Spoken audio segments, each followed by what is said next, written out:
surgical supervisor, and this is the one that had to do with, broken bones and tumors and,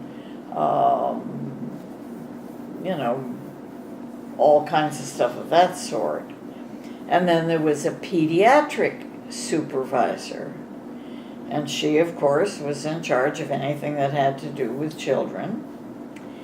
And then there was also a public health supervisor, because at one point we put on a completely different uniform. Instead of having it be a blue dress with a white collar and a white apron over it and white shoes and a blue and white cap and so on, because our caps there were very, very different.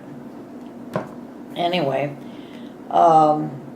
when you went out into public health, you wore a blue dress, and you had a jacket, and you carried a bag because you were going to go from house to house, and you had a pair of regular outdoor brown shoes and so on. So public health meant that you went out and went from door to door, and you had meetings with public health instructors and what have you. But basically that was it. I liked the public health because you got to go all around in San Francisco and take care of people in their homes and what have you. Medical nursing was interesting. I've never forgotten that on the medical ward, and there must have been probably at least 12 beds in the main ward, and I had been assigned a section of the open ward, and one of them was a man who had had such trouble breathing. I can't remember what his diagnosis was anymore, but he had had so much trouble breathing. He'd been had a terrible time being able to sleep, and he finally got enough oxygen in him, and he finally felt enough better that he fell sound asleep. And he was my sickest patient. So while he was asleep, I was kind of keeping my eye on him, and I was going ahead and bathing my other patients, none of whom were that sick, and getting them dressed and out of their beds and changing their beds and getting them back into bed if necessary or whatever. When the head nurse came around, and she saw that my sickest patient still had not had his bath or had his bed made.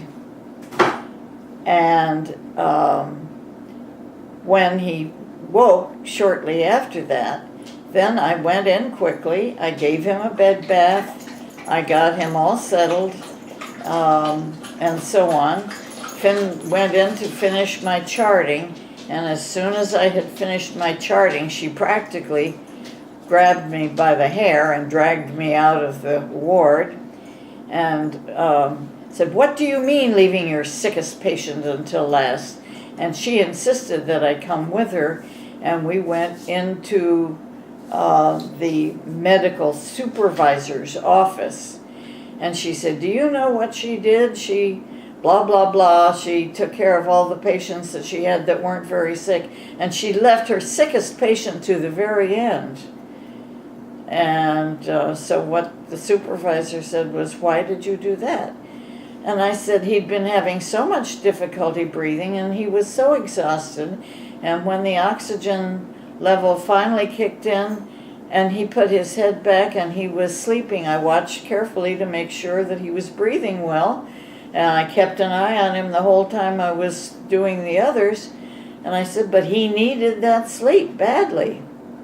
And so the supervisor looked at the head nurse and said, "Yes, I think I tend to agree with her." But I was now on that head nurse's shit list for the whole rest of the time that I was in that hospital. Anything I had to do that had to do with her, I knew I better have it absolutely right and straight. Yeah. Is that enough for a little while? Sure. Yeah.